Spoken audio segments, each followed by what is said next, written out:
We spend so much time on the hunt, but nothing ever quite does it for us. And we get so wrapped up in the hunt that it kind of makes us miserable. Black Friday shopping mania is still playing out tonight at malls across America. High hopes of saving some big bucks on those holiday gifts. Stores filled to the brim. In some cases, it did turn violent. This is not something that just happened yesterday. This is something that has been sold to us over the past 100 years by those that want to make a whole lot of money. Now that's what I call a good-looking car. You have this thing that you were obsessed about, but then the new version comes out, and now you no longer care about the one you have. In fact, the one you have is a source of dissatisfaction. People are beginning to recognize that they've maybe been tricked. There is no out until you become aware. You're not going to get happier by consuming more. The U.S. is a land of opportunity where somebody could start out at the bottom, work hard, and do well. There's no question that what it means to have made it or to have achieved the American dream in the United States has increased tremendously in material terms. $100,000 a year plus kind of income became more and more an aspirational norm across the society because that's what's portrayed as normal on TV. A six-figure income. Beginning from about the mid-1990s, Americans went on a buying spree that was probably unprecedented in human history.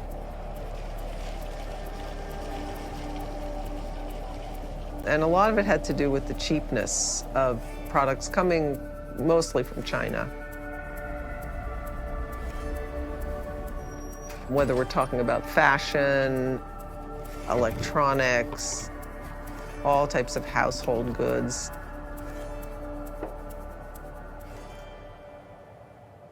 So stuff's cheaper, but it's also more available. You can order stuff 24 hours online, they're big box stores. We ended up accumulating a lot more stuff. So much so that even though we have about 3 times the space per person than we used to in the 50s, so a lot more space, we got so much stuff, we need space on top of that, and so there's a 2.2 billion square foot personal storage industry, which is ludicrous. So you have people living in these enormous homes, and if you really look at it, people don't use the space that they have.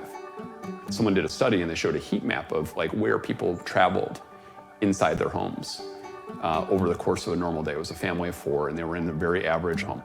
And what they found is that people used about maybe 40% of their space.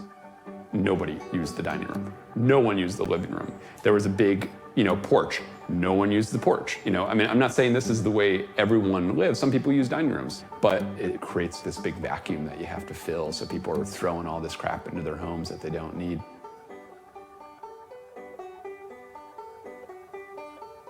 We're living our life depending on the space we've got rather than creating our space to fit our lives. It's so easy to go wrong, and you wind up with 3 dining tables in the same house. Well, you got to run pretty fast to eat at 3 tables at the same meal. Nothing is more responsible than living in the smallest space you possibly can.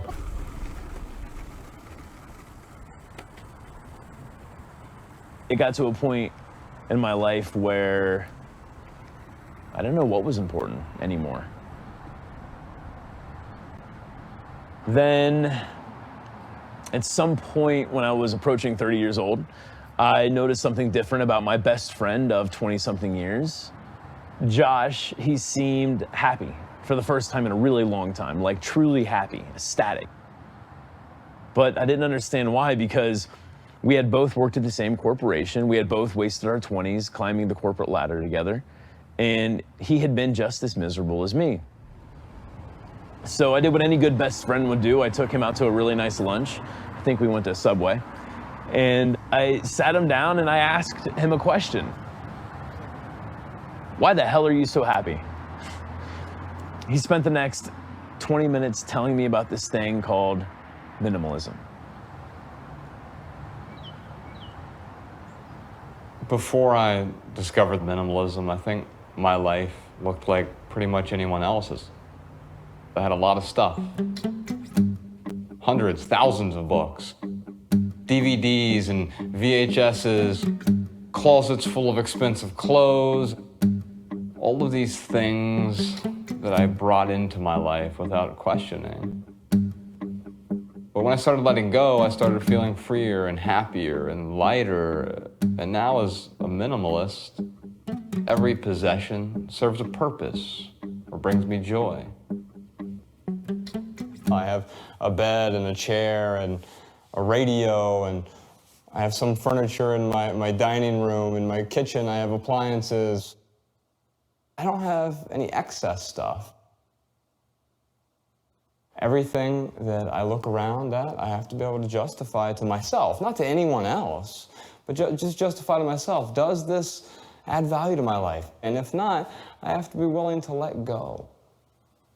There's nothing wrong with consumption. The problem is compulsory consumption. We're tired of it. We're tired of acquiring things because that's what we're supposed to do.